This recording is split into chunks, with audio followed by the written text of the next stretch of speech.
বন্ধুরা, আজকের ভিডিওতে আমরা লসাগু গসাগু এর যত ধরনের নিয়ম আছে সবগুলো নিয়ে আলোচনা করব। তো চলেন শুরু করি। দুটি সংখ্যার গুণফল যখন দেওয়া থাকবে এবং ওই সংখ্যা দ্বয়ের লসাগু এবং গসাগু যদি কোনো একটা প্রশ্নে দেওয়া থাকে, তাহলে সূত্র হচ্ছে এটা: দুটি সংখ্যার গুণফল ইকুয়াল টু ওই সংখ্যাটার লসাগু ইন্টু গসাগু।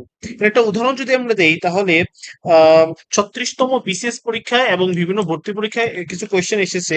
যেমন দুটি সংখ্যার গুণফল দেওয়া 3380 এবং ওই সংখ্যার গসাগু দেওয়া হচ্ছে 13, সংখ্যার লসাগু নির্ণয় করো। তাহলে দুটি সংখ্যার গুণফল 1380 ভাগ হচ্ছে গসাগু, তাহলে লসাগু কত হবে? 260। আপনারা চাইলে করে দেখতে পারেন।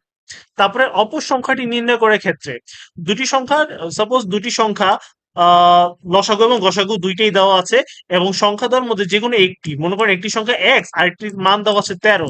এখন এক্স এর মান কত? তাহলে লসাগু ইন্টু গসাগু ভাগ হচ্ছে 13, তখন গিয়ে এক্স অর্থাৎ ওই অপর সংখ্যাটির মান বের হবে। এবার আমরা যাই পরের ম্যাথে। আহ অনুপাত থেকে কিভাবে লসাগু এবং গসাগু নির্ণয় করা যায়। অনুপাত, দ্যাট মিনস প্রশ্নে দেওয়া থাকবে, এটা 38তম বিসিএস প্রিলিমিনারিতে এসেছিল। সেটা হচ্ছে দুইটি সংখ্যার অনুপাত 2 এবং 3, সংখ্যা দ্বয়ের গসাগু হচ্ছে 4, তাহলে সংখ্যা দ্বয়ের লসাগু কত? তখন আমাদের দুটি সংখ্যার অনুপাতের গুণফল 2 ইন্টু 3 এবং গসাগু দেওয়া ছিল 4, তাহলে এর লসাগু হচ্ছে 3 4 12 ইন্টু 2 24। তারপরে তাদের যেমন এখানে আরেকটা উদাহরণ দেওয়া আছে, দুটি সংখ্যার অনুপাত 5 এবং 6, গসাগু হচ্ছে 8, তাহলে লসাগু কত হবে? 240। ঠিক একইভাবে যদি আমাদের গসাগু নির্ণয় করতে বলে, তাহলে সূত্র কি হবে? সংখ্যাদ্বয়ের লসাগু ভাগ হচ্ছে সংখ্যাদ্বয়ের অনুপাতের গুণফল। তাহলে আমরা কি বের করবো? গসাগু নির্ণয় করতে পারবো। তারপরে আমরা আসি ভগ্নাংশের লসাগু নির্ণয় করার ক্ষেত্রে। ভগ্নাংশ লসাগু, মনে করেন দুটি সংখ্যা দেওয়া আছে, একটা হচ্ছে 3/3 আরেকটা হচ্ছে 4/7। এখন এই দুইটি সংখ্যার লসাগু কিভাবে নির্ণয় করব? সূত্র হচ্ছে লব দয়ের লসাগু ভাগ হর দয়ের গসাগু। এখানে লব কোনটা? 3 এবং 4।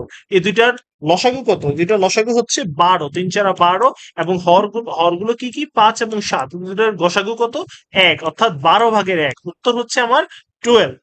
একইভাবে ভগ্নাংশের গসাগু নির্ণয় করার সূত্র হচ্ছে লব দয়ের গসাগু ভাগ হর দয়ের লসাগু। লব দয় কোনটা? 3 এবং 4, এই দুইটার গসাগু নির্ণয় করতে হবে, এবং হরগুলো 5 এবং 7, এই দুইটার লসাগু নির্ণয় করতে হবে। এবার আমরা আসি আমাদের সর্বশেষ দশমিক সংখ্যার লসাগু এবং গসাগু। মনে করেন তিনটা দশমিক সংখ্যা দেওয়া আছে, 0, 2.7 এবং 0.09। এর লসাগু এবং গসাগু নির্ণয় করতে হবে কিভাবে? দশমিককে সর্বপ্রথম আমাদেরকে পূর্ণ সংখ্যায় রূপান্তর করতে হবে। এই পূর্ণ সংখ্যা আমরা কিভাবে রূপান্তর করবো? দেখেন, সর্বনিম্ন দশমিক সংখ্যা কোনটা? 0.09। এটাকে আমরা কিভাবে পূর্ণ সংখ্যা নিতে পারবো? যখন আমরা এটাকে 100 দিয়ে গুণ করবো, তাহলে কত হয়? 9। 2.7 কে 100 দিয়ে গুণ করলে কত হয়? 270, এবং 0 কে 100 দিয়ে গুণ করলে তো 0ই হয়। এখন এই তিনটি সংখ্যা লসাগু হচ্ছে 2700, এবং আলটিমেটলি যখন আমরা 2.7 এবং 0.09 লসাগু নির্ণয় করবো, তাহলে যেহেতু আমরা 100 দিয়ে গুণ করেছিলাম, 100 দিয়ে ভাগ করে দিব, যা করে আলটিমেটলি আমাদের উত্তর হবে 27। এবং এদের গসাগু হচ্ছে 9, এটা আপনার করে নিবেন। গসাগুকে আমরা 100 দিয়ে ভাগ করবো, তাহলে কত হয়? 0.09। এই ছিল লসাগু এবং গসাগু নির্ণয় করার প্রত্যেকটা নিয়ম, যেটা বিভিন্ন ভর্তি পরীক্ষায় এসেছে। আশা করি ভিডিওতে আপনাদের ভালো লেগেছে। ভালো লাগলে অবশ্যই সাবস্ক্রাইব করে রাখবেন। ধন্যবাদ।